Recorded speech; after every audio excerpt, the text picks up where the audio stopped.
Well, that was abrupt. Just cold fade, just bam. Hey, I mean, it just said, say smooth. something It real. wasn't smooth at all. That's It it. was Say something real. which. Mm-mm. What kind of If transition this is was an that? indication of what the week gonna Man, be I- like. Oh, it's gonna be long. I don't like it. It's getting better because I know you out tomorrow, so Yeah. definitely getting better. You won't be here tomorrow. He's not gonna be here Was- tomorrow. Well, he coming in early, but we're gonna send him out here Yeah, early too. gotta play that cool in the See, game you got right jokes. now. You got jokes. Celebrate good times. Come on. You got jokes. Hey, You got Let's jokes. celebrate. I'm just Joke. saying. There's a party going on in here. Don't turn into a church I song. felt that Celebration. thing. Oh, yeah. Last Now week you I do did. know that She is said a he church turned song. everything Wait, into a wait, church wait. song. While you're playing, you do know that is a church song. Well, the rendition I know. is No, not. seriously. I said the The rendition guy, I know. no, it's the same Let rendition. me see. The guy that wrote the song Mhm. actually said that he wrote that song from the standpoints of angels rejoicing when people come to Christ. You can actually look it up. He did an interview on Unsung. Mhm. Yeah, he did an interview I'm on And afraid- Unsung. let's leave it unsung. I felt that thing though. It's a celebration going on in here. Oh Lord. Oh Lord, I don't know where this came from. man! Look, I went to church yesterday. Ronald Bell was inspired to write the song after reading a passage in the Quran about angels celebrating. Told you.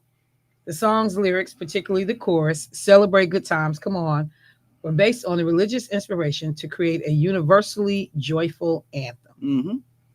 Well, I'll be dang. Told you. You too? Told you. Boy, got something right. Hey, listen here, once. man. Hold on. I We got like see what for What once he in my say? life. A broke clock is right at least twice once a day. Hey, No, twice twice a a day. day. Yeah. Hey.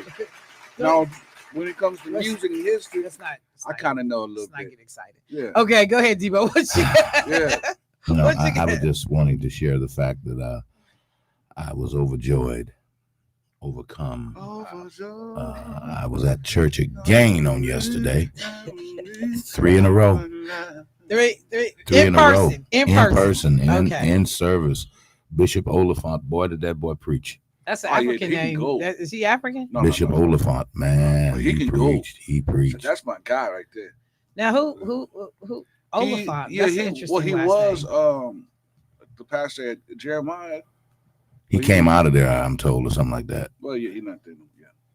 Yeah. Yeah, he actually, I'm told he, as well as my pastor, who hasn't seen me this year,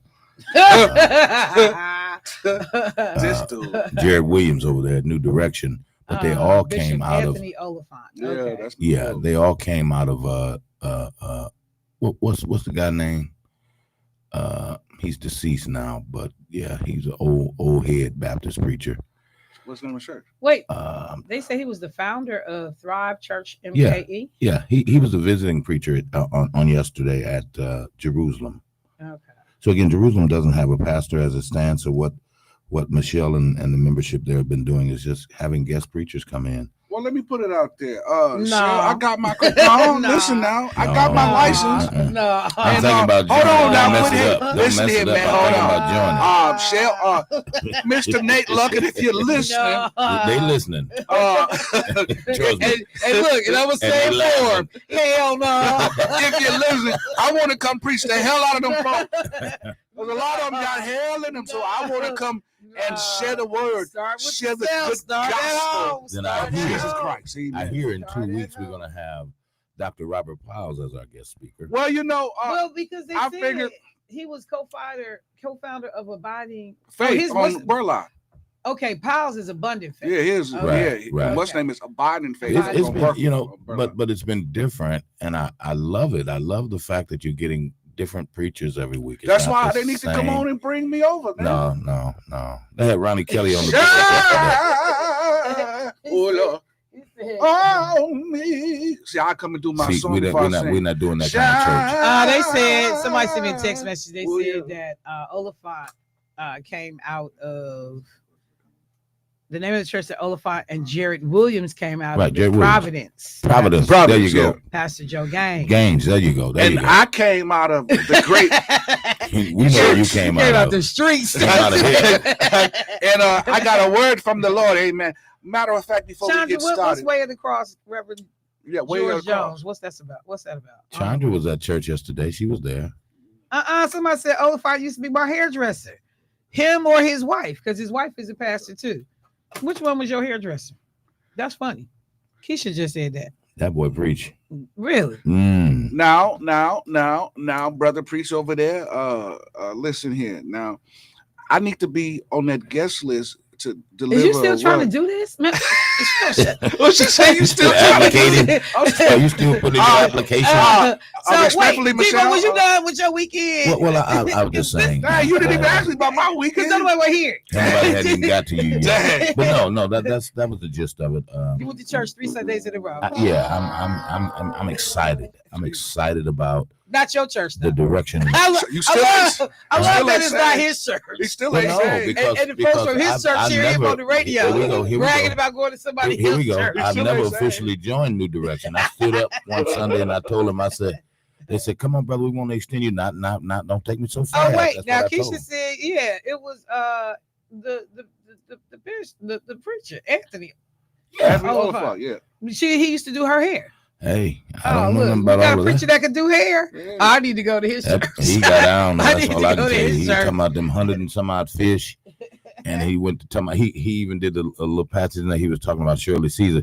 So she wasn't bragging. She wasn't even talking about food. When she's like, I got beans, greens, tomatoes. She was counting her blessings. That is so true. See, y'all thought it was about food. Nobody thought that. That's how he moved. I said Thanksgiving. It was a very good sermon. Nobody thought that. And then afterwards, Michelle, we had Harvest Fest. Wait, I don't say. Why is you saying we like you a member of the church? Well, I pert near though, folks. They pert near. You ain't no. I'm feeling this thing, man. About we had Harvest Fest. Yeah, because it was only we. He done helped plan it. He had some. It was only we because he ate. No. I invited my mother-in-law. She showed up. It's not my wife came for a change. She don't never get up that early on Sunday. It's not your church, man. Oh yeah. We had Harvest. Right. Well. Now I'm the assistant sound man now. You the assistant sound? That does not mean okay. If y'all listen, I'm happy there, you going, so I ain't gonna say that. Yeah, why don't you join me? No. See that? Look how quick you switched that up. No, because I can't make that kind of commitment every day. But listen, we started at 10:45. Because we if I join church, I'm gonna have to act right on more than just Sunday. And that's Is that right? That's an everyday commitment. That you can't. You ain't willing to do it. I'm not willing. Don't waste our time, then, Michelle. I'm not prepared to make that commitment every day right now. What'd you say? I'm gonna do like everybody else and wait till I get. I'm gonna just do like everybody else and wait till I get 78. Really? And then I'm gonna make the commitment. Really, 78. You ain't got nothing else left to do. Then he don't need you. Then the Lord just gonna send you on by the wayside. Hey, you old the usher. Yeah, you can't sing in the choir. You can't do nothing. Hey. My hip is bothering me. I'm gonna be a spry 78, but I might be, missing out on some fun, so I can't come in until I'm at least like in my 70s. Well, Michelle, I'll join the church. What?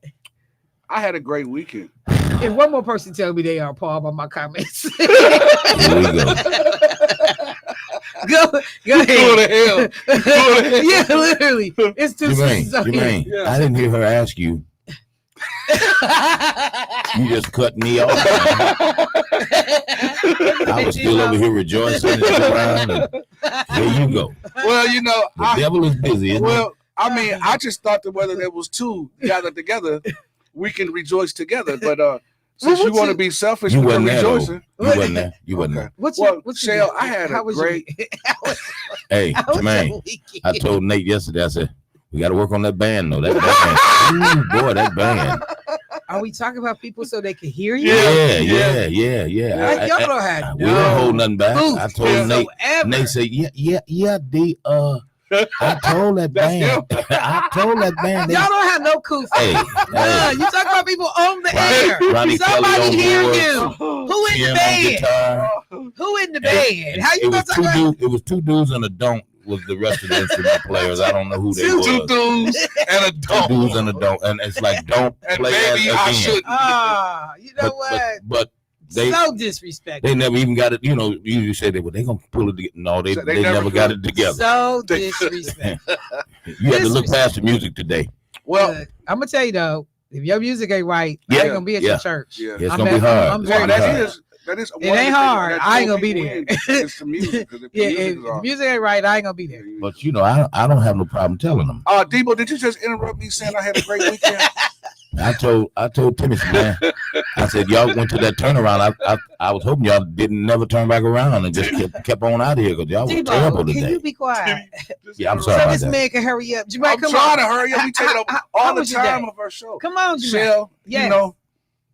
How you doing? See, so you did all that getting back. I ain't got nothing to say. Well, say something, Jermaine. I'm about to say something. Come on.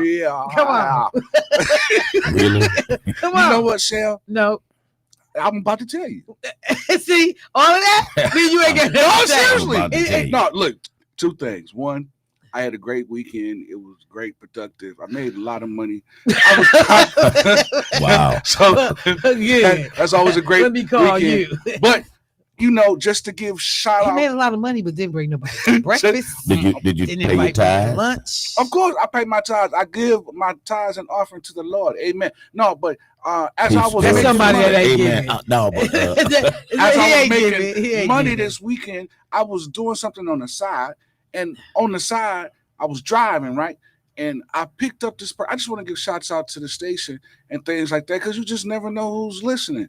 And I met this beautiful, gorgeous lady named Mother Ruth. I love her. And not knowing that we already knew each other when she got in my vehicle. And we was talking and she put two and two together and said, "Hey, you the dude from the radio." 6.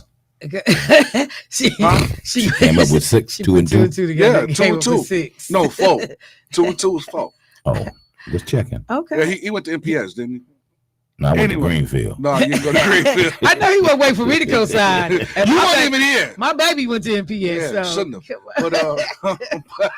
But no, it was a great weekend. And Shell, I just want to tell you, when you wear your hair like that. Oh my God. Jermaine. What? Can you finish the story? Dude, me and her. The show is over. The show is over. Me and her having a little connection. No, we not. What I'm saying is, the lady heard you laugh. Come on, tell the rest of the story. I told it. I said it already. You didn't say none of that. Didn't I close it out? You didn't never tell them that to people. The way she knew you is because she heard you laugh. I said she put 2 and 2 together. Yeah, but that didn't. And said you the guy from the radio. To laugh. You didn't say that. He needs you to say that. He's remedial. He needs you to say that. No, the listeners need you. Okay, well, those out in radio land, how y'all doing? Man, I swear to God. Going forward, I don't care about you Negroes weekend. I don't care about nothing that's going on in your life. Y'all use up too much of my Really, Michelle? Talk about nothing. You don't care about what's going on now. I don't care. This is ridiculous. So serious with this is ridiculous. You know what's going forward. I do not care. And if I slip up and ask, one of y'all better correct me and be like, Shell, you said. I'm going to be waiting for my opportunity. Man. That look was classic. You know what? Yeah. All right. So I have no. So you just don't give a damn. I don't. I do not. You know, I told you. Well, can I go this route? Just one moment. How was your weekend, Michelle? I was about to ask. Irrelevant. Completely irrelevant. Let me move right on. Wow. Yeah. Wow. Wow. All right, family. I'm sorry y'all had to be just drugged through all that. Oh, it's Monday, you know. But somebody done found Jesus again. Oh shit! Here, not you, again? Not you. Enough to make you go to church 2 Sundays in a row. Daryl Carter said Joel Jones is listening. What are we talking about? You know what? If he didn't say that all the time when he was here. And Happiness Donor said assistant sound director. I know. He said it with such gusto. I mean, so much pride. Yeah. Look, okay. As y'all know, these niggas are wasting all my time. Good morning. Programming. Good morning. Good morning. Welcome to the show. Feel like it's Halloween up in here, and I'm just getting tricked all morning. A couple what is this? Roman and Martin laughing? Okay, how old are you? Whoever said that, Roman and Martin. Somebody dated themselves on that one. All right, a couple of quick things. In fact, two, before these kids get into the building. One, got a text message over the weekend. A young brother who was 14 years old text me and said, "Hey, Miss Michelle, I listened to your show, and my name is blank, blank, blank. I wanted to know if you know of any place that I can go for after school tutoring because I'm having problems with my reading." Wow. 14 years old, Wow. reached out Wow. to ask for help Mm. about tutoring. I gave him some of the resources that I had, but then I called a brother that I know who is a former educator, and I asked if he had time to work with this young brother. He said yes, and I got them connected. So as I let the young brother know we got everything taken care of, I circled back and I said, "Let me ask a question." I said, "How did you end up calling me?" He said, "I listened to the show on my way to school." He said, "But I've tried to tell my mom them that I need help, but nobody is doing anything. And I don't want to fail this year." So, family, a couple of quick things.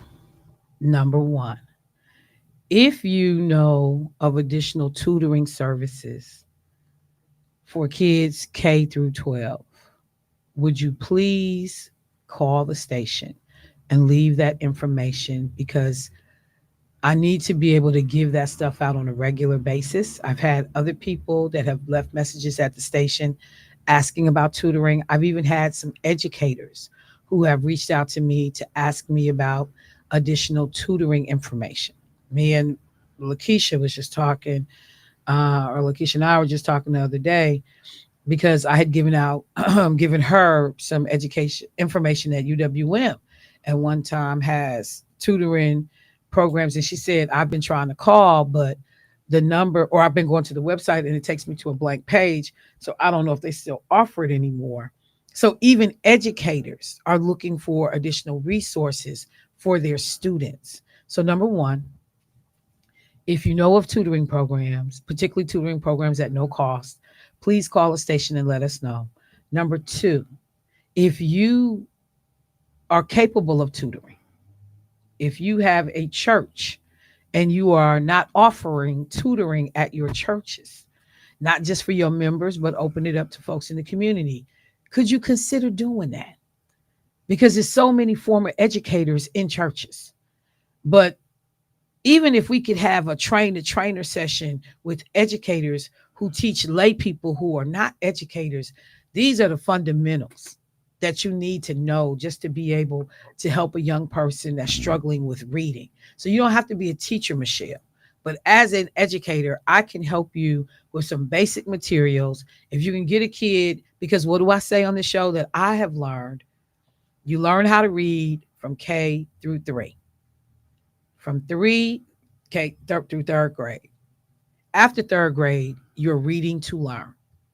I'm gonna wear that phrase out. Now that I've learned it, I'm gonna wear it out. So I got kids who realize themselves that they are in trouble, but they don't feel like they have anywhere to go, or that the people that should be paying attention are not moving quick enough, and they steady losing one day after another after another.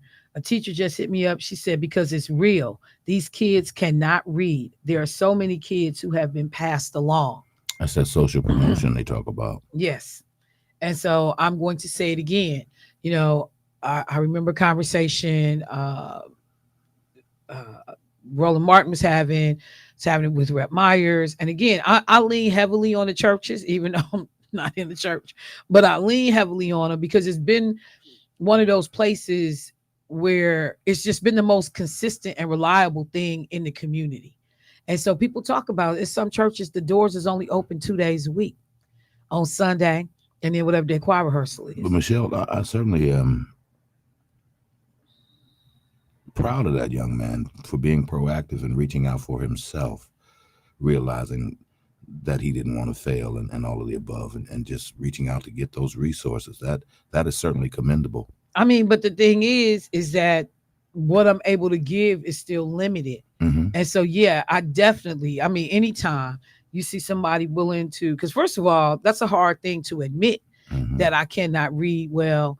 And then telling it to a stranger, because for all intents and purposes, I'm a stranger. I mean, he hears me on the radio, but the child did not know me. We talked about that earlier, Michelle. Well, I know. Family. But y'all, we got to be able to, he shouldn't have had to ask around, because I know as people know that boy can't read, or he's struggling to read. I know mm-hmm. there are people that have picked up on this by now. Mm-hmm. He shouldn't have had to go find help himself. That's what our job is as adults in these children's lives. I keep telling y'all, take them damn video games and put them down, and tell that kid, get something, an article, pull up something that they care about. I don't care if it's an article about Roblox or, whatever favorite show they like. This is the story about, how Jordans got started. I don't care. And ask that child to read to you. And if that baby is struggling to read, and you need to be honest that they are struggling to read, then I need to figure out what I can do to get you help. I need to figure out what I can do to get you help. Mm-hmm. Because, the longer it goes, the worse their chances become. And it impacts every facet of life. Every facet of life. There are people like, oh, no. And I'll tell people, my granddaddy had a 3rd grade education. And he built his home. He owned property. He worked at United States Steel. But my grandfather worked way harder than he had to. And there were opportunities he couldn't take advantage of because he could not read. There was jobs. He worked in the coal mine because his education only afforded him so much opportunity. They didn't care because they was getting you in there knowing that y'all eventually was going to contract black lung and be gone anyway. Ultimately, when he passed, that's what he passed up. So these kids should not have to ask people for help. That's our job, to be paying attention to them and putting them in a situation where they have every advantage. They are thriving. And under the current administration that we are under, and the way they are handling the Department of Education, what Donald Trump cares about education is indicative of who he put over it. The damn lady from the wrestling, Linda McMahon, who knows zero about education at this level. So I'm just going to again implore people, if you have organizations and you can start a tutoring program, I don't care if you call to a school and say, look, we will work with 10 of your kids. And, what do we need to do to volunteer to be able to get into the school? Or we're going to start a little Saturday morning program, a little Thursday evening program. But y'all, we can do this. This is something that does not require a whole bunch of money. It does not require policy change. It does not require, a whole bunch of people. 2 or 3 committed folks to saying, hey, and if I only can deal with 3 or 4 kids, fine. But that's 3 or 4 kids ahead of the game that were behind until you started it. So I want to put that plea out there. If you have thought about, because we'll feed you. We got the pantry at the church or at the organization, but I'm not helping to educate nobody. If I get you educated, on some cases, you can feed yourself. You're put in a better position to make better money. You don't need my food pantry. So, so that's that. Let me go to the phone line real quick. Hey, caller, what's happening? Good morning, Michelle. Good morning. I want to say my weekend was profoundly enlightening and enjoyable, starting out with the brainstorming. Yes, a panel of accomplished women, which you were a part of, and you shine as you always do. So I don't know why you said to them, oh, I didn't do nothing, or my weekend was whatever. You took us from women, how we've struggled way back, and brought it to the current day. And I wished it would have been more women there. And from there, I left and went to the MLK library, and the round table was meeting. This is a group of young people that are on the ball. And when you have a meeting and you get together and you shoot out ideas, if you're not taking them down and having people go and act on these things and giving them the tools to do it, then your meeting has failed. And from there, I was part of Amani United. We had a safe harvest fest for the kids. You know, some people are struggling in the community and some are not. Some of those costumes those kids had on was absolutely creative. Some they bought, some they made. But it was a little girl there that was a princess. That dress she had on, she could have been a junior bride in. And I hope her mother used that dress to take her out to a performance at downtown and use that dress in many different occasions besides Halloween. And then we need to, when I was going to school and you were a little slow in something, before class, you would come in 30 minutes early or something, and they would help you. But now it's just, it's the care or something is just not there, or the students aren't there. But I do know my granddaughter is in touch with the teacher, and the teacher do communicate with them daily.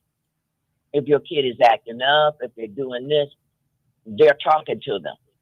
So all of the schools aren't failing.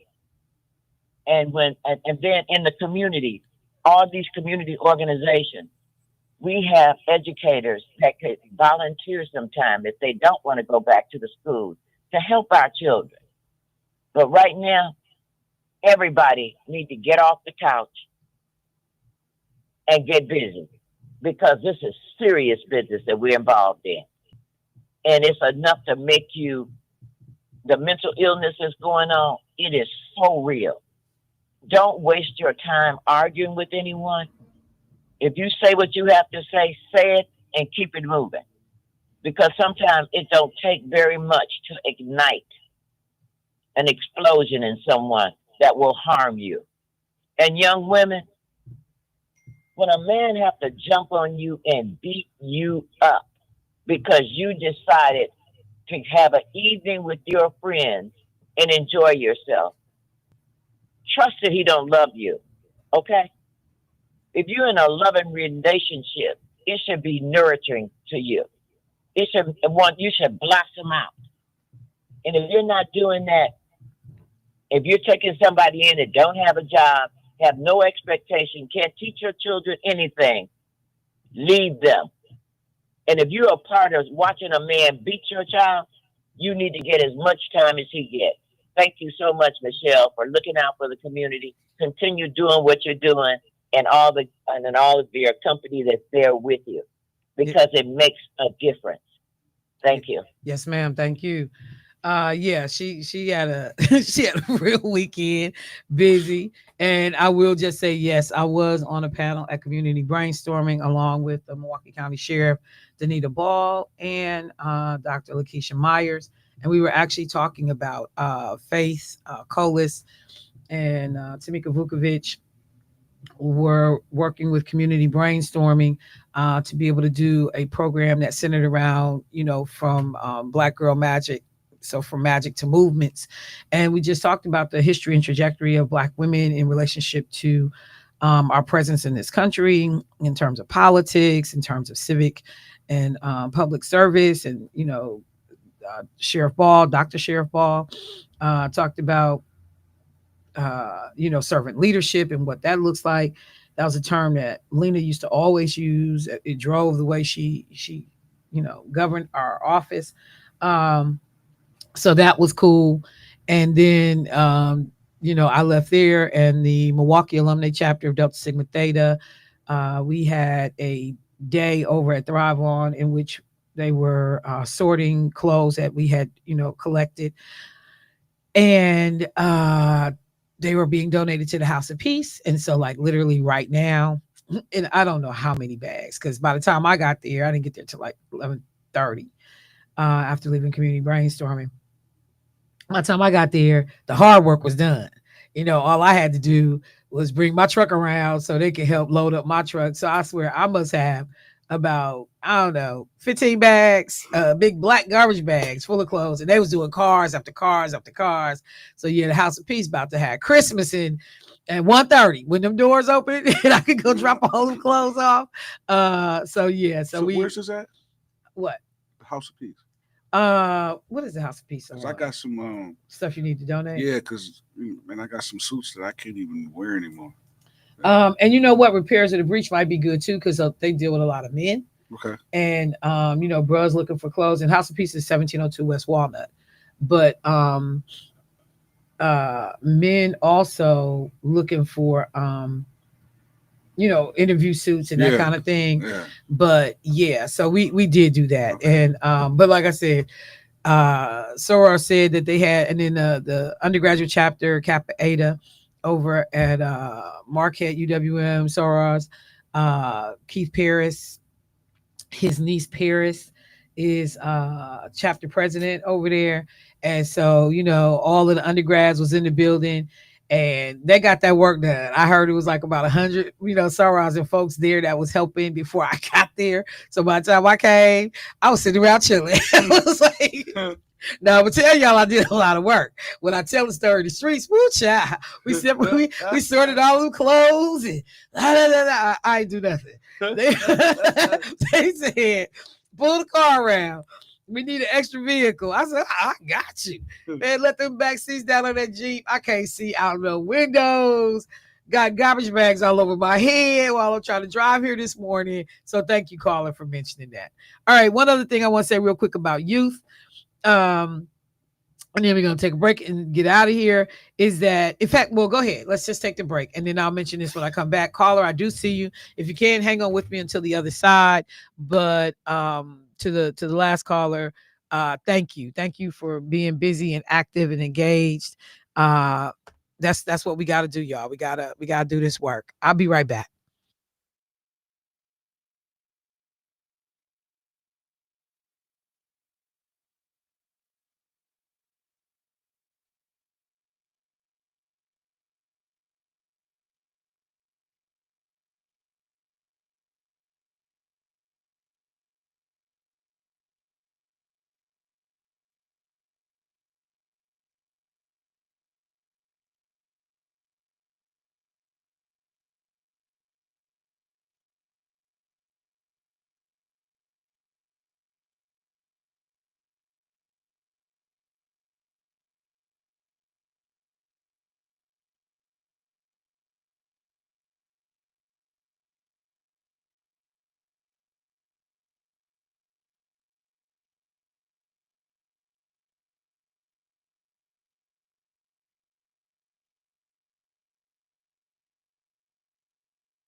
Family, two things before I go to the phone line. Number one, while we were talking about young people, let me just let you guys know about something that Alderwoman Andrea Pratt put out.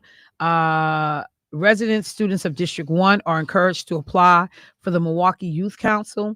Alderwoman Andrea Pratt is seeking interested students to fill the current District 1 vacancy on the City of Milwaukee Youth Council. The City of Milwaukee Youth Council is a powerful and diverse group of young leaders committed to making a difference in Milwaukee. Youth Council members represent young people in their aldermanic districts, meet with local leaders, and work with the community groups to advocate for youth and youth-centric issues. Quote, the Milwaukee Youth Council serves an important role within local government. They act as the eyes, ears, and voices for the young people in our city and help push council members and other city departments to keep issues important to youth at the forefront, said Alderwoman Pratt. If any young person who lives in District 1 is interested in serving on the youth council, I would encourage them to apply today. And so there is a place where you can go online. But I'm gonna give you some other information to see if you reside in the first aldermanic district. You literally can go to myvote.wi.gov and type in your address, and it'll tell you, if you go all the way down, who represents me. It'll tell you who your alderperson is. And if it is Alderwoman Pratt, then you are in her district. You also can call her office, 414-286-2228. Again, that's 414-286-2228. If you're not sure, I'm sure her staff can help you out and figure out if you're in the district. Milwaukee Youth Council members must live in the city of Milwaukee and be between the ages of 14 to 18, must be able to attend meetings every second and fourth Wednesday of the month down at City Hall, participate in trainings, conferences, and various discussions, and serve a full 1-year term. The City of Milwaukee Youth Council members will receive $25 per meeting that they attend. In addition, members receive refreshments and food for in-person trainings and a prepaid Wisco card. So that's so you can ride the bus. You don't have to depend on your parents to get you to the meetings. Additional information and applications can be found by visiting www.milwaukee.gov/youth council. And the first letter in youth and council, the Y and the C, are capital. So www.milwaukee.gov/youth council. If all else fails, call Alderwoman Pratt's office, 414-286-2228. And I hope that there are some young people that will take advantage of this. If I'm not mistaken, Representative Kaylin Haywood, this is where he gets his start in politics, at least in terms of somebody paying you for it. Now, he might have been doing doors and in part of some youth groups, but if I'm not mistaken, State Representative Kaylin Haywood, who goes on to become one of, I think, the youngest person to be elected to the state legislature, he was a member of the Youth Council, Milwaukee Youth Council. All right, we got a caller that held through the break. Let me grab them real quick. Hey, caller, what's happening? Hello? Hello? Hello? Yes. Michelle? Yes. This Angela. Turn your radio down, Angela, or whatever that is in the background. I'm in somebody's car going to the doctor. Okay, ask him to turn the radio down for us. Could you turn your radio down for him, sir? He said no. He said he won't do it. Oh, he did it. Michelle. Yes. I didn't know, sir. It's okay, baby. Michelle. Yes. So anyway, you tell Debo I got a bone to pick with him because is he a member of Jerusalem? Why he sitting up here broadcasting? I'm gonna let that go though. I'm gonna let that go. But anyway, Michelle, the young man that called in about the reading, I don't have a teacher's license, but I'm willing to help him learn how to, with his reading, because I love to read. That's all my mother did was keep a book in our hands. Well, we did get him some resources. So right now it seems like he's going to be set. We got him a brother that can help, but as more of these opportunities become available, I will certainly keep you in mind and let you know as we learn about who either needs volunteers or who has a child that may need some help. But I do know a lot of local schools they welcome, people to come in and volunteer. It's just about going through central office to figure out which schools need help. Okay. Okay, no problem. And Devo, I will begin with you because I'm very upset with you. You hater. Well, thank you, Have Angela. a good day, Michelle. Thank you. See, that ain't the right spirit to go to the doctor at all. Jesus. That is not the right spirit to be going to the doctor. I don't even understand what the hell just happened. What could she be upset with me about? Yeah, what you do, Debo? Well, I guess, Debo, you didn't attend her church. You were supposed to go to her church. Was he supposed to go to her church? You were supposed to go visit Angela at her church. I didn't even know she got no church. Cookies. I know she got no church. She had no damn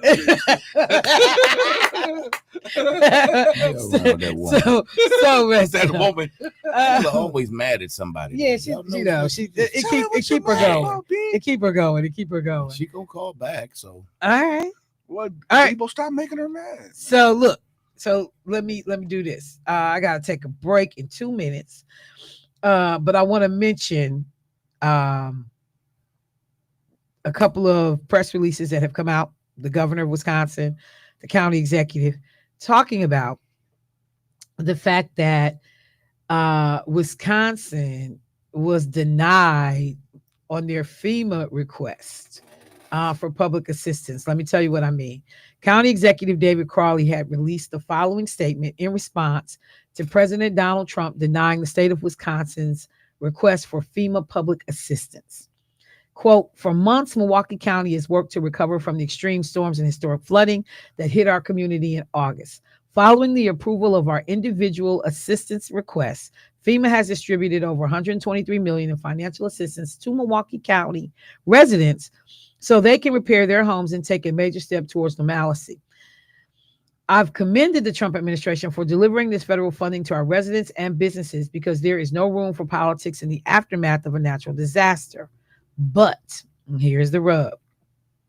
The cost to repair the damage to our public assets throughout eastern Wisconsin, like roads, parks, public buildings, still looms over our impacted counties and municipalities. Simply put, federal funding is needed to afford the repairs to the public infrastructure that was damaged from the floods so we can continue providing safe infrastructure for our community. The decision from the Trump administration to deny the state's request for public assistance is extremely disappointing. The preliminary damage assessment showed that preliminary damage assessment showed that the damage sustained throughout all 6 counties is more than $22 million in public. I knew this was wrong. Throughout all 6 counties is more than substantial. Without this federal assistance, Milwaukee County is left footing the bill to repair and assess $22 million in public infrastructure. That's just Milwaukee County. As the state of Wisconsin begins the process to appeal this denial, which Governor Evers has said he's planning to appeal, I strongly urge the President Trump to approve funding for FEMA's public assistance so we can afford to rebuild our roads, bridges, parks, and public infrastructure. Any questions? Can we open the door? County Supervisor Martin is here. So any questions regarding the decision can be directed to FEMA, and it's FEMA/press/office@FEMA.dhs.gov. Again, FEMA-office-office@FEMA.dhs.gov. And I'm going to just tell you, I have long said I knew that Donald Trump was going to, in some way, stick it to Milwaukee to try to harm people. So, yeah, I don't want to mess with individuals in terms of the individual voters, folks who got to show up in these midterms. But the state, I can screw the whole county in terms of the public infrastructure. And just think about the optics of, so you can go out and beg, hustle, borrow, and steal to get $300 million. It was 200 Then it went to 250. Now it's 300 million, which is also indicative of what a horribly bad businessman he is. Because how you start a project and you already $100 million over anticipated budget, and damn project you ain't did nothing but tore down the structure. So how you already know you over $100 million short? Number one, somebody gonna be padding their pocket on that construction. But that's just a whole nother conversation. But we got, a president who could beg for $300 million to build a damn ballroom for them little events that may happen at the White House to seat less than 1,000 people. But you can't come up with $22 million to be able to make sure that the roads and public thoroughfares are safe in the state of Wisconsin, in Milwaukee County. Like, do you see the ignorance of the leadership that we have? Do you see the stupidity of it all? We can't pay people, but we can tear up a whole building and the costs keep going up by $50 million every time we turn around. And I'm going to bet you it's going to be higher than 300 million in the next couple of weeks. We're going to get another number before Christmas or Thanksgiving. We're going to get another number. I knew that this eventually was going to happen because this dude is so small and so petty. He will not let it go. He tried to say that the black folks in Milwaukee was cheating during the election. He has come after Wisconsin. We are a swing state.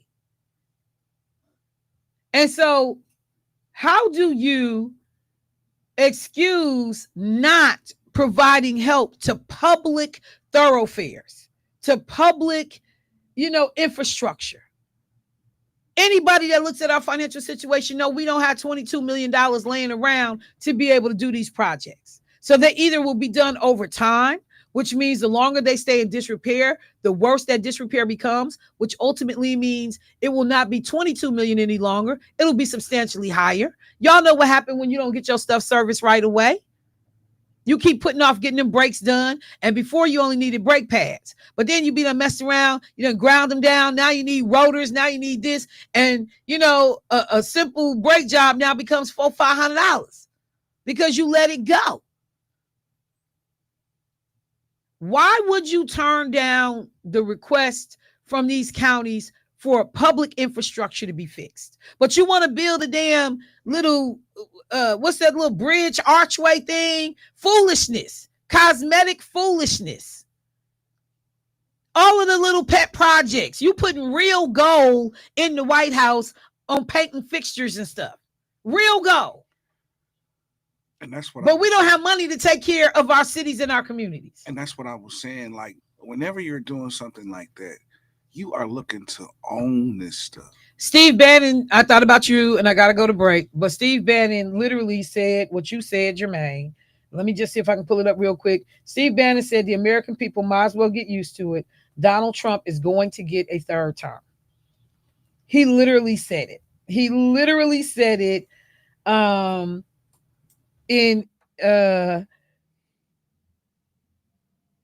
want to see. Yep, there is a plan for Trump to seek a third term in 2028. That's what Steve Bannon said. It was in the USA Today. Exactly. There is a plan. Yeah.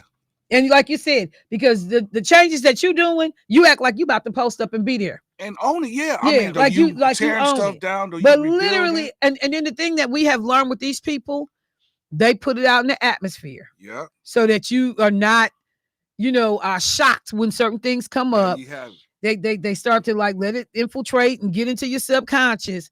But yes, he literally told The Economist, and I read The Economist on a regular basis, Trump is going to be president in 2028, and people just ought to get accommodated with that.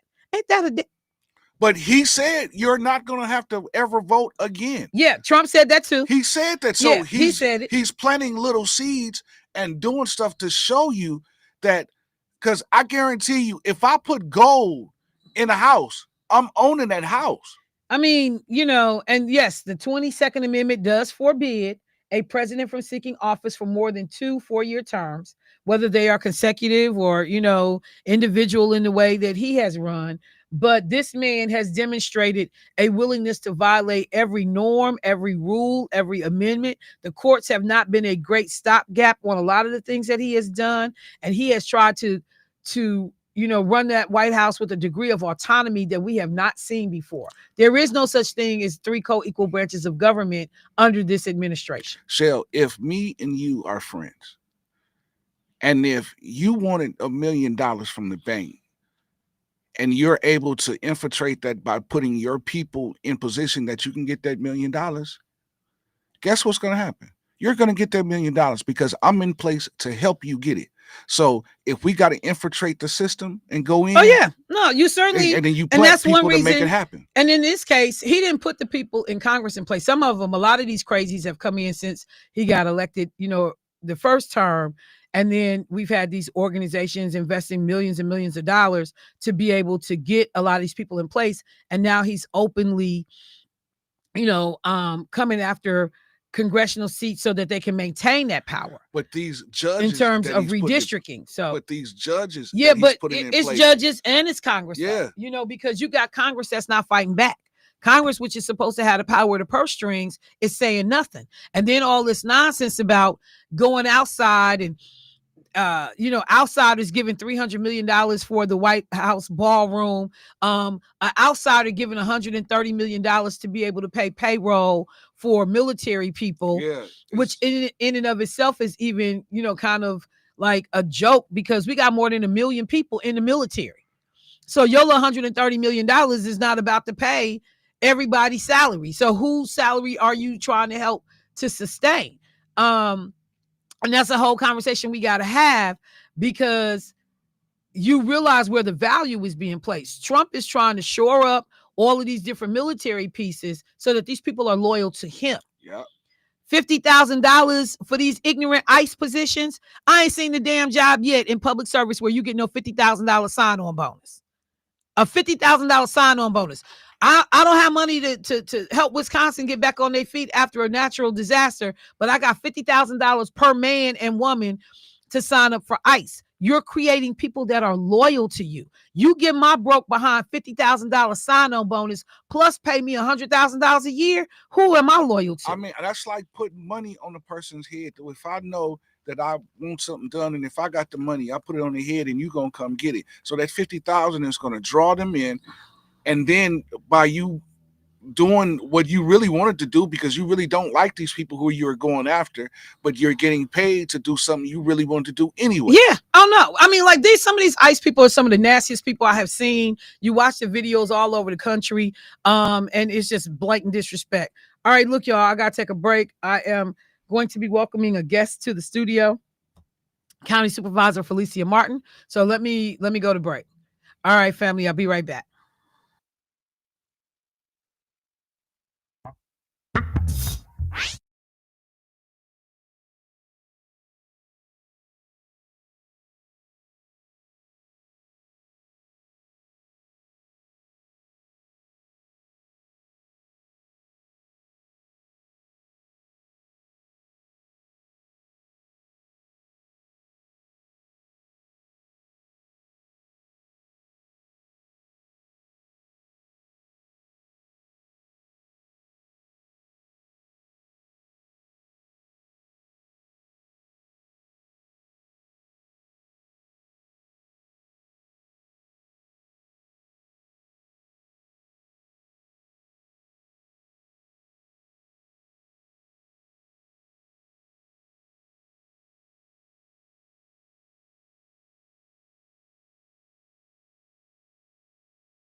All right, family, welcome back to the show. Oh, did y'all notice that I was like talking better than last week when I left?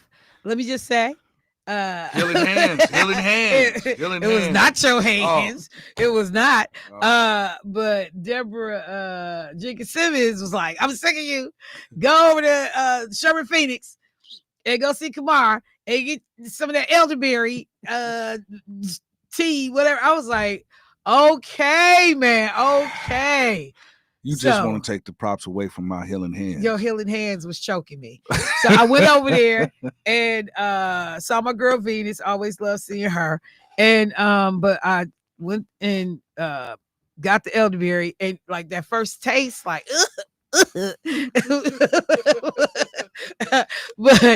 he was like, take it a couple of times a day, Michelle, like while you like not feeling good. So I was like, okay. So I took it the first day. I was like, this mess don't work.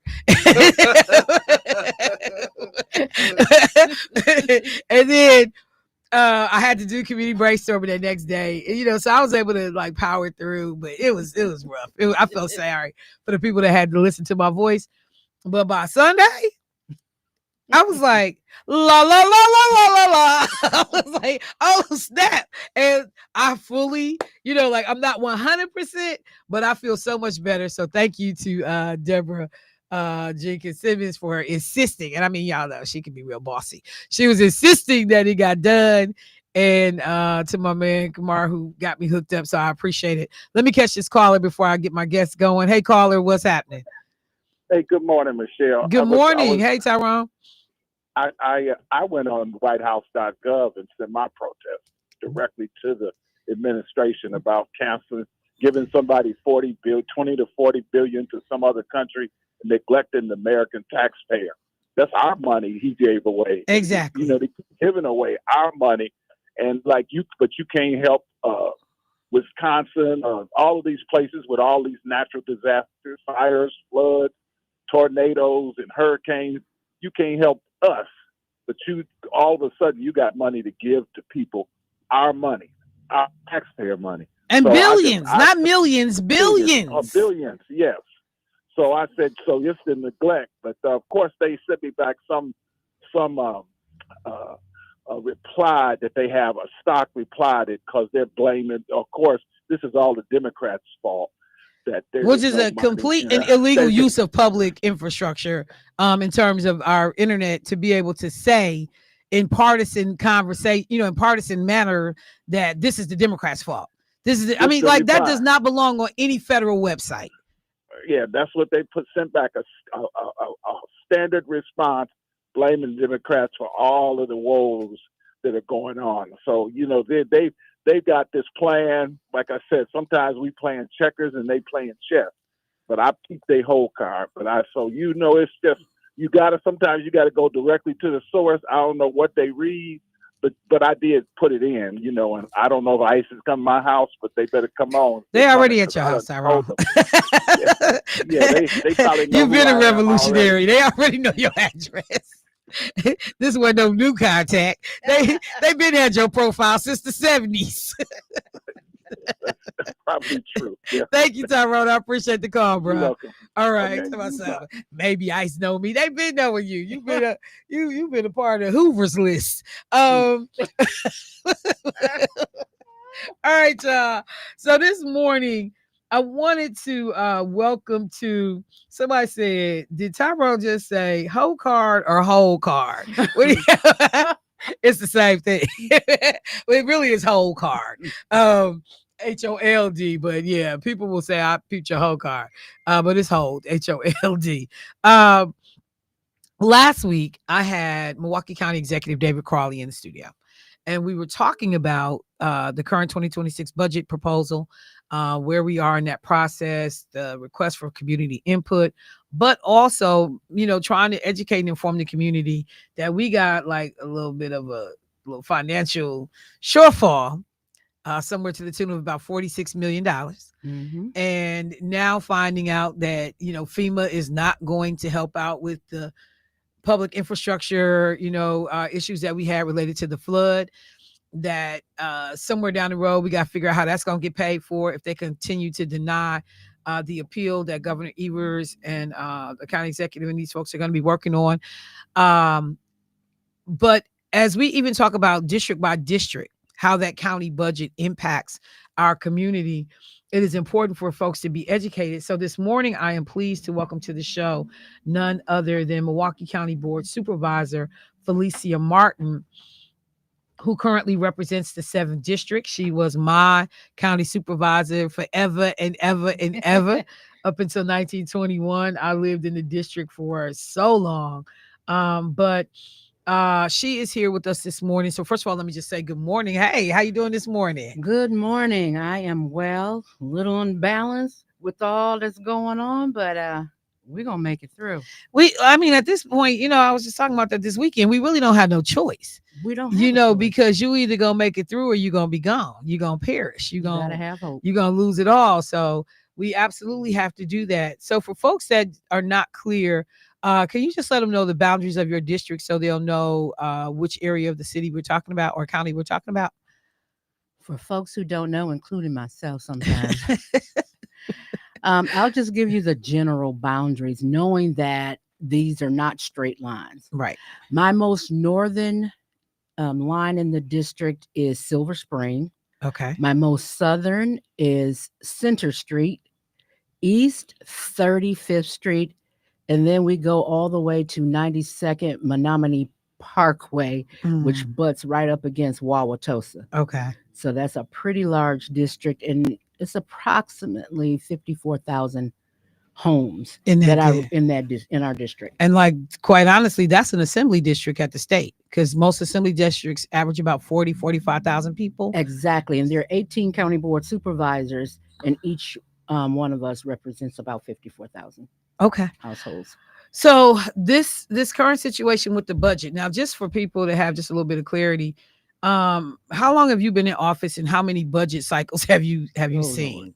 I've been in office for 6 years, so that's 6 budget cycles, because we are annually, not biannually. Okay, so it's every year we go through this grind. And I wonder why we don't have a biannual budget situation. Well, we'd have to vote on that and get approval from the state. We don't know the state, right? Right.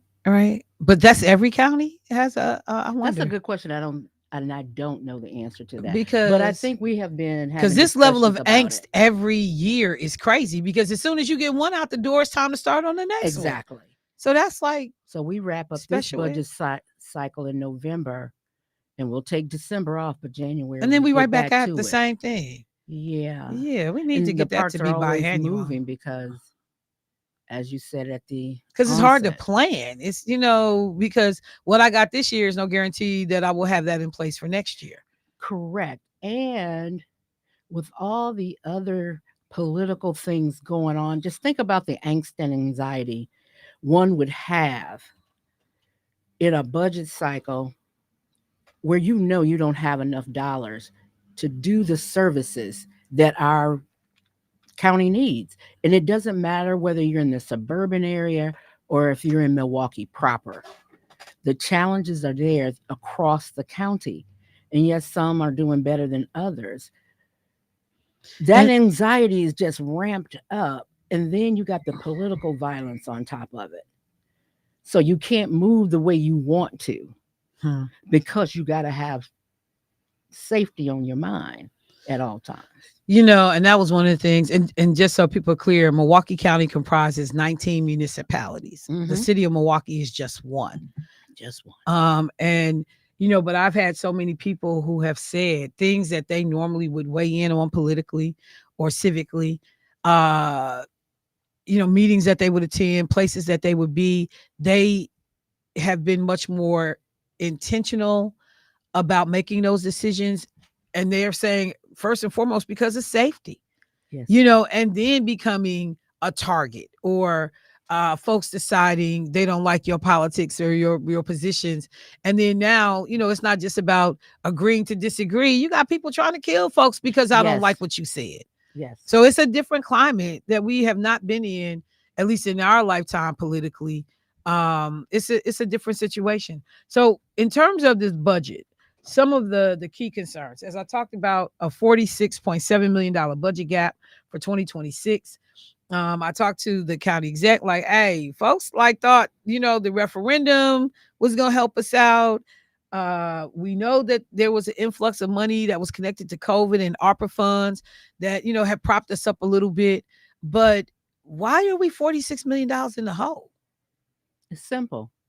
The state doesn't give us enough dollars of shared revenue to run a county this size. You can't compare Milwaukee County to the rural counties because they got 2 people. We got 50. It's just we need to right size the budget and the dollars of shared revenue, and that's how we get to the point where we can actually do the services that we are not only mandated to do, but do some additional services on top of that, so we can meet these gaps in our communities. So I mentioned that ARPA money. That was roughly about what, 190 something million dollars? 190 plus $1 million, and those dollars, believe it or not, and you've worked in government longer than I have, so once that money was sent to Milwaukee County, basically it was gone. It was we gone before it got allocated there. it. Yeah. To help folks get through that COVID period, including with right to counsel, so we can avoid some evictions in the worst time in our history, right? In my lifetime, I've never gone through a pandemic. Have you? No, because you're younger than I am. But we haven't gone through anything like COVID-19. Oh man, I'm finally younger than somebody. That is so great. Because I'm trying to be graceful to her and extend some courtesy. No. But I think she I catch it all the time. I catch it all the time because I'm the oldest, so I always hear it. No, but I think I do have you beat. I don't think so. But anyway, I would take it. So when the county exec was in here, he talked about what went on with McGovern. Yes. And the backlog on repairs that need to be done. Mm-hmm. And now I understand that it's not open. Folks are being given assistance from the county to go to other senior centers. Yes. And it looks like it might not open anytime soon. We are not certain right now. We're continually we being county, they have inspectors to go in to make certain that it's safe to be in there. I've been talking to some of the residents that attend the McGovern Center, and these folks are from all over the city of Milwaukee. So It's not just the 7th district that's impacted. McGovern has been a hub for decades for seniors. However, we knew that there were problems in that space for a while now, where they have many activities for our seasoned folks in the community. We knew that there were challenges, and at some point we were going to have to close the center because it's just not up to par, and it's such an enriching and well attended senior center with multitudes of activities. What we didn't anticipate, though, were the floods of August 2025. Knowing that we have flood issues at McGovern, this is, we just haven't had it on this scale. And when they go in and test, they're testing for mold, air quality, the environmental qualities there, and the mold spores are off the map. Really? You can insist that we go in there, but we have to push back on and say, no, we are thinking of your personal well-being. That will lead to respiratory problems. It would be total dereliction of duty if we were to go in there, allow people to go in there and have activities. So that's just one thing. I also know that, I don't know if it was was it renovations with the Milwaukee County Courthouse or rebuilding? Because I know I had heard some numbers about $400 million. Now that number is $100 million. We need a new safety in courthouse. Okay. I think these buildings 100 years old. Right. So we know we need to update and get a new courthouse built and safety building built. However, we know that all 5 of our centers are old. They're very old. I believe McGovern was built in 1976. And it wasn't intended to be a community center or a senior center. That's irrelevant, but I say that just for background history.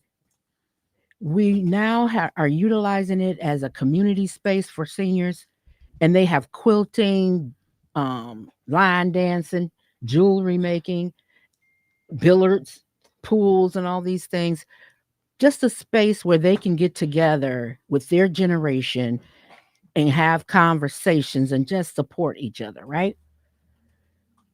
But this building really is past its time because they also serve meals there in a makeshift space. They don't have enough space to service our seniors with meals. So why didn't we go with the plan? And I gotta take a break. So I'm gonna just put this. I'm gonna put this out here and we're good. But I want to do two things. In addition to the rest of the conversation, there was a proposal that I know there were public meetings about.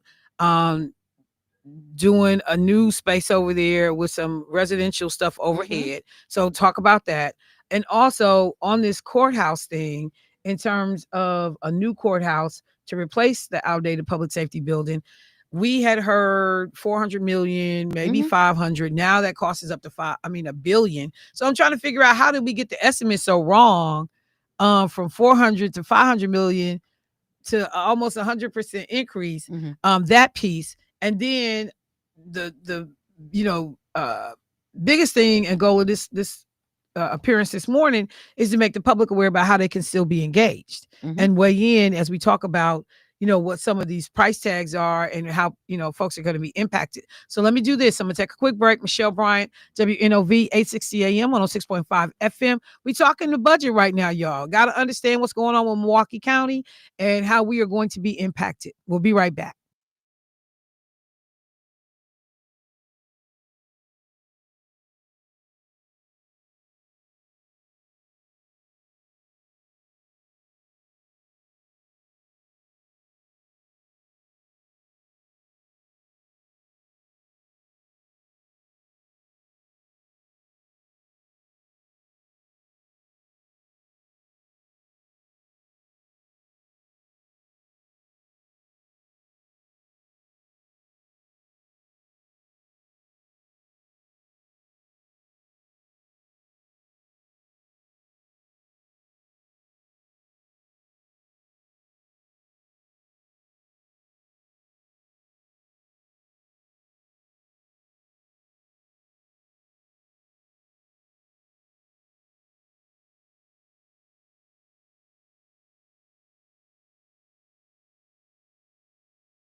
All right, family, welcome back to the show. Talking with County Supervisor Felisia Martin. And I posed 2 questions before we went to the break. First of all, we know that we've heard a lot about the repairs and the infrastructure work that needs to be done at McGovern. There was a proposal to do something with that, and that didn't unfortunately go through. So just kind of want a little bit of a backstory on that, or at least the supervisor's take on that. And then we were talking about how we initially heard it might be about 400, maybe $500 million to get a new courthouse or public safety building. Mm-hmm. And now we're being told upwards to $1 billion. So one of the questions I was posing was like, how are we so off? We were so off in the estimate. And one thing the county supervisor says is, please understand that them tariffs is real. Mm-hmm. Construction costs 4 months ago are not the same today. Exactly. That's just one aspect of it. But let's start with McGovern first. So there was a proposal to do something where you'd have the senior center mm-hmm. on the bottom, residential units, I think, or something like that. I heard on the top. What's your take on that? The proposal that was put forth to the people was an excellent proposal. Let me be clear on that. Couldn't have had a better partner to work with, the Jewish Family Services. And this project would have been a full cafeteria, or cafe, we'll call it, and coffee house. The senior center, and another hub like for computers or whatever. And on top of this, this new building, there would be anywhere between 45 to 60 senior apartments. Okay. All of this would be managed by JFS, the Jewish Family Services. The entire project, the entire space would be managed by them. And currently, the center sits on 2.2 acres of land, I believe. And the new proposed project would have taken up 5.3 acres of land. And when I found out about the project, I said, but you're taking away county park land. No, it's really going to be the same. I said, in what universe does 2.2 become greater than 5.3? I'm not a mathematician, but I can look at my hands and say, 2, 5. Lisa, which hand has more? Right. I'm going to say 2. No, boo, you just flunked kindergarten again. No, that just doesn't work. But anywho, this project would have been a dynamic project. The problem with the project was it was on public land. And you'd have to rezone it from parkland to residential. That's a whole different ball of wax, okay? Now, we weren't selling the property. We were going to lease the property to JFS at $1 per year, potentially for 99 years. Yeah, that didn't work for me. But most importantly, it didn't work for the community. I'm an environmental justice advocate, meaning I'm about protecting green spaces in as much as possible because it lends itself to physical and mental well-being. And as a county, we've decided we're going to be the healthiest county in Wisconsin. Out of 72 counties, we sit at 71 for health. Equity. It's not happening, right? So there had been talks over time with the community about McGovern Senior Center, and it goes back before I even became the supervisor for that. Due to redistricting, it was grafted into my district. I lost Sherman Park, and I gained McGovern. It used to be in Supervisor Saquana Taylor's district, and she was up to breast on this. I knew about it, and I would attend the meetings, but it wasn't under my purview. So when I first heard about it, I was like, no, we're not having people live in the park. It's against the law, first and foremost. But we need our parks to be free and accessible for all people. And so, and I told the residents multiple times at these listening sessions, I am here to work on your behalf. You hired me to represent you. So what you need to tell me is, do you want this project or do you not? If you want it, I will vote yes, but it will be noted it's under duress because I don't think this is the best proposal. Okay. I would love for this proposal to be outside of any Milwaukee County park because there's a plethora of places, in my estimation, that we could put it. Where I would like to see it is over 92nd in Hampton, right across from Timmerman Field. There's this huge plot of land. I believe Serenity Manor or something used to sit there, and it's gone now. But I believe that project could have went there, and it doesn't have to. I don't know. I shouldn't say this, but I will. I'm thinking you don't need a basement to mitigate any flooding issues in the future. I would have voted for yes to that project had it been anywhere other than a Milwaukee County park. Okay, that's fair enough. And I mean, I will ask some questions about it, but I think we got the gist of it. I remember the back and forth and the discussions that people were having in the community. You know, I was asking the question, was there a need for that, amount of senior housing? Some folks said definitely yes. But, that environmental piece was real for a lot of people who were concerned. So, okay. So before we move on, let me make this point. Okay. You got to read the details. Right. The devil's always in the details. Reading the contract, it says community center, community center, community, senior/community. So what does that imply? You're selling it as a senior center, but there's no guarantee. And it was mentioned in the meetings as well. There's no guarantee that's what it was going to be.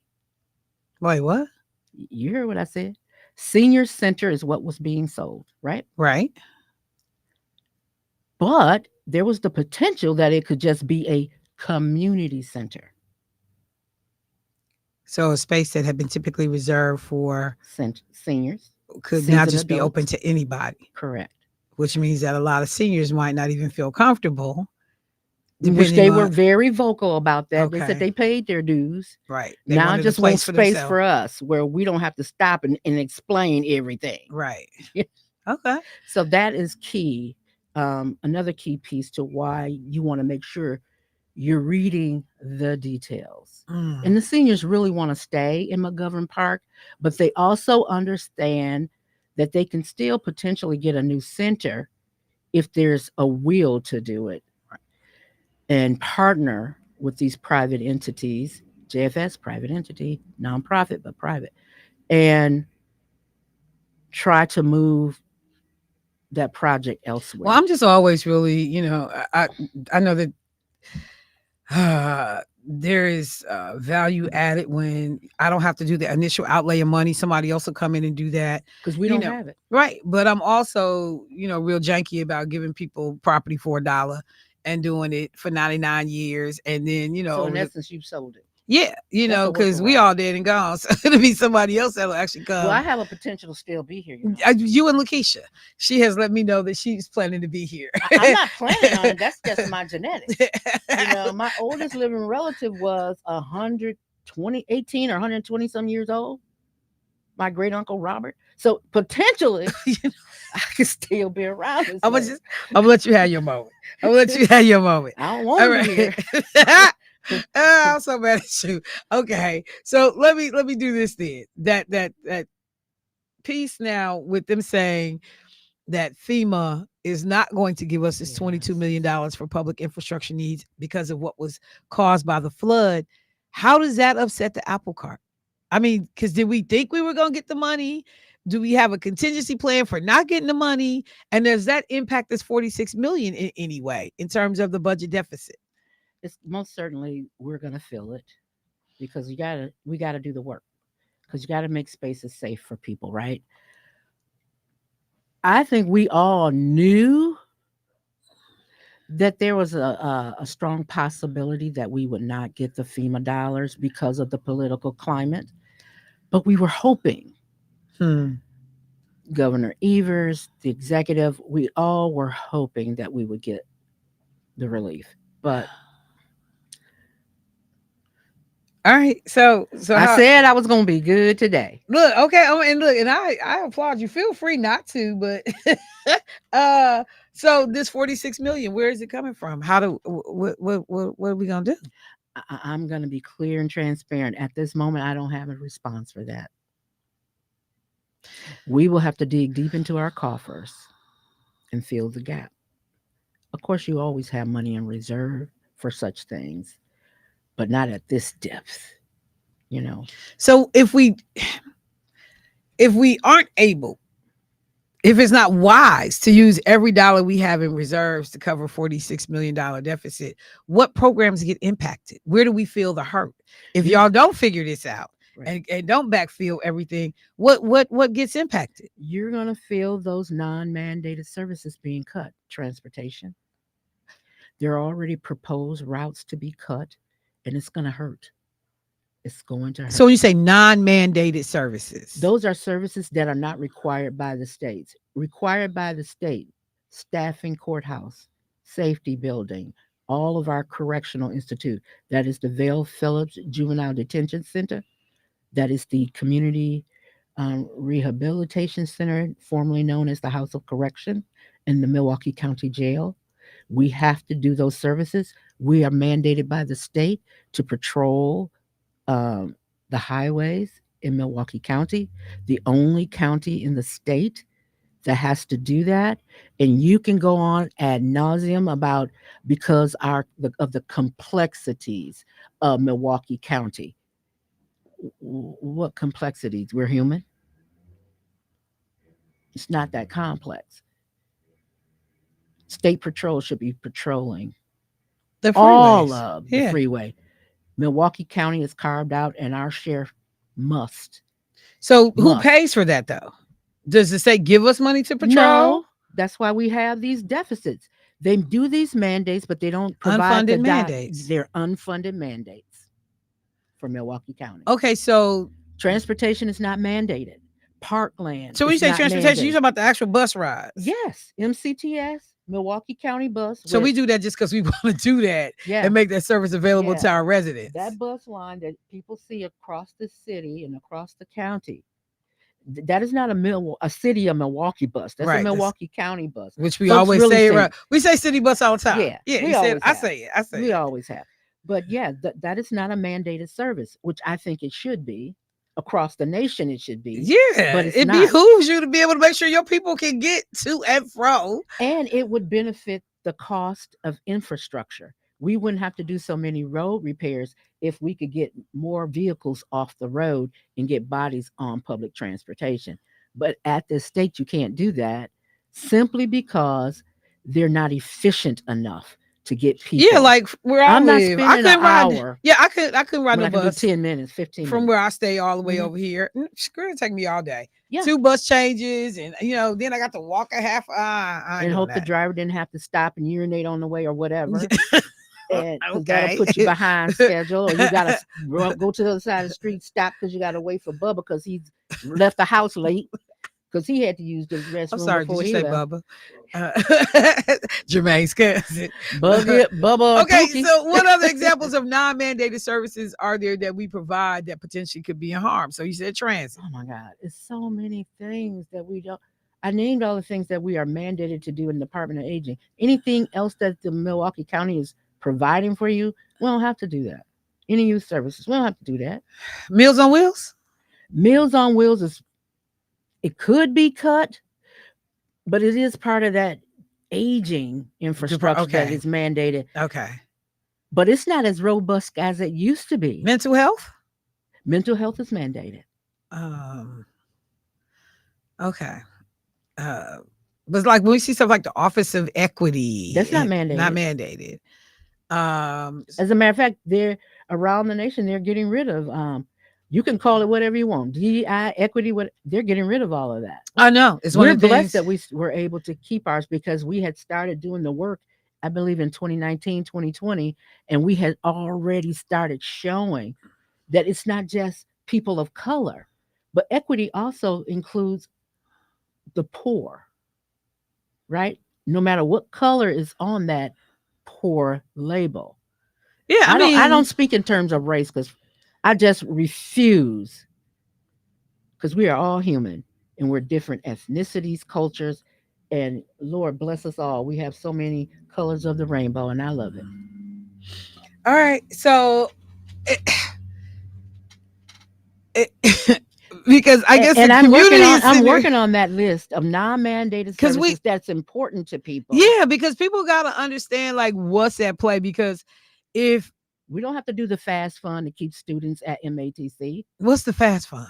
It's a fund that we give dollars to MATC so that students who are find themselves in emergency situations for housing and all manner of living expenses that they come across, and we give dollars so that they can stay in school and they can get the emotional help that they need and that they can have housing. Housing is very key. There are quite a few unhoused folks. Oh yeah, for sure. In that and I know we had been working, at one time.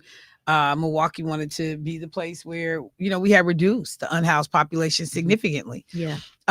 So we'll be publishing that non-mandated and mandated service so that it's not ambiguous anymore. So I think people need to clearly exactly understand what that is. Yeah. Mm-hmm. Okay. So for folks that are saying, okay, county supervisor, I hear you. I want to learn more, or I want to have a say. I care about this, or I care about that. I got a question about this aspect of this whole thing. So what can people do? Is there still an opportunity for folks to be engaged? Great question. Thank you for mentioning that. Tonight at 6:00 p.m., there is a public hearing on the 2026 budget, Milwaukee County budget, and it's going to be at the Domes. You want to go to Area 7. And again, it starts at 6, but the doors will open at 5. So come on out, engage with folks. I thought we was closing the Domes. No. I thought we didn't have money for the infrastructure repairs. Well, because I can't be out there and be falling on my head. So is the Domes the good? Domes is now? Good. There's safety things in place. No, we can have people in it. It never closed. I know it never closed, but I thought it was a serious conversation. It is a serious conversation. So that's still on the table. Yeah, and we're in terms of how to figure out how to address the Dome Alliances is doing fundraising, and the county we're going to put in $5 million per year. What's the estimated cost to get that taken care of? Oh God, I can't remember. That it was in the hundreds of millions of dollars. That's what I thought. Okay. Yeah. So we just we got a number of fires we need to put out on this budget, and all these numbers roaming around in your head. I just hesitate to say something. No, it's okay. Because I know how the Magnificent Seven residents are. They'll hold you to that number. And I'm just trying to see. Yeah. Wait. Let me make sure. So be there tonight at the Domes. And what can people expect to hear? Will somebody be there to kind of walk them through the initial budget outlay? Because and one of the things I was and I always tell people I trip off this, Milwaukee County's budget is close to MPS's budget. It is. That's crazy to me. Because you're talking billion. About well, we got maybe 70,000 kids, 60-some thousand kids in MPS. Mm-hmm. And you talk about how many people live in Milwaukee County? And I'm like, how can these budgets be this close? We're knocking on 1 million, I believe. That is crazy. We almost got 1 million residents in the county. We got about 60,000-ish kids in MPS, but the budgets are similar. That's why Casilius can make more money than the county executive and the governor, because she pushing a budget that's the equivalent of a county. Yes. But that seems disproportionate to me when you look at the population of people she serves or that the school board serves versus what the county does. That's why it's so important for people to pay attention to these elections, midterm elections. Going to turn a little political here because we have been divesting in public education. And there's a master plan behind that. Our numbers are falling again. Yes. And people really need to pay attention to how much money, how much revenue is being carved out of the state budget to cover public education. And it's decreasing every year, if I'm not mistaken, if I'm paying attention. Yeah, there's a master plan to, you know. Some people know it as 2025. I call it the 1992 to 2025 master plan because they've been patiently and steadily moving on their plans. But that's where we are. Okay. Oh, thank you. I just heard from Jackie Zeldon over at the county. She said on the Office of Equity's homepage, we have a diagram of city, county, state mandated services. So go there. So perfect. I will go there and figure it out. Wonderful. I love when people Thank listen. you, Miss Jackie. I can always rely on her because I don't commit those things to memory. So look, so if people can't make it tonight, is there any other way for them to be engaged? I believe there will be more. And is this your meeting or is this is for the whole county? The whole county. And here's the important thing. Come and make it's not about us, the county board now. This meeting tonight is about the public. We don't speak during this hour from 6 to 8, I believe it is. Only the public stands up and present their case to us of what they want to see in the budget and why they need it. So, I need paratransit. I'm blind and I need to be able to navigate, get to work, get to school, get wherever. This is your time. If you want to talk about senior centers, this is your time. And please, please, please remember, when you are given an opportunity to speak for what you want to see in a budget, because our budget should be a living, breathing, moral document of our values, take advantage every single time that you can. But also continue to connect with your county board supervisor. Okay, so real quick, because I think, and I'm glad you said that, for people that have not attended these sessions before, because there will be people that will want to come and take this as an opportunity to say, you know, county supervisor, you were supposed to do X, Y, and Z, and you didn't do that.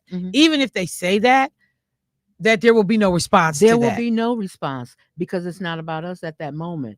And I want to just tell people, so I am a part of the committee to select a new housing authority leader. And we just had one of those sessions where it was a public listening session. We got introduced, nodded our head and said hello. And that was the extent of my ability to talk and anyone else's ability, you know, connected to the committee, the working group. And so people came up later, was like, what was that like? And I'm like, it was weird even for me sitting there because you want to engage, you want to say something, but you're right. This is the one, you know, time when unfettered, you have the floor. You get to say what you want to say. Nobody's going to challenge, push back, question. You get to tell people what it is you need to have happen. So that is so important. I will definitely keep in touch with you to figure out if there are other opportunities for people to be engaged. Thank you so much, County Supervisor. Let me just say, if there is one aspect of this budget situation for you, though, that you would say, like, this piece is the most troubling, or this is the thing that is keeping me up at night, you know, as opposed to the totality of it all, this whole 46 million, you know, plus, is there anything that is the one thing that's driving you when you think about services that are needed in the community?